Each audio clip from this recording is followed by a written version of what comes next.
তো কেমন আছেন জাহিদ ভাই? ভালো আছেন তো? আলহামদুলিল্লাহ, আল্লাহর রহমতে অনেক ভালো আছি।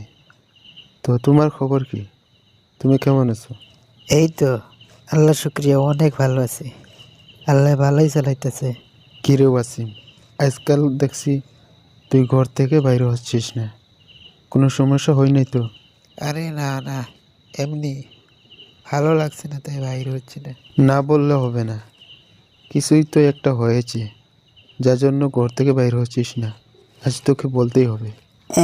মানে কেমন করে বলি, আমি বলতে চাইছিলাম না। আচ্ছা তাহলে শোনো, আমি গিয়েছিলাম হাবাইপুর গ্রামে আমার খালার বাসায়। অনেক দিন হয়েছে আমার খালার বাসায় যাওয়া হয় নাই, তাই ভাবলাম কটা দিন ঘুরে আসি খালার বাসা থেকে, মনটা কিছু হালকা হবে।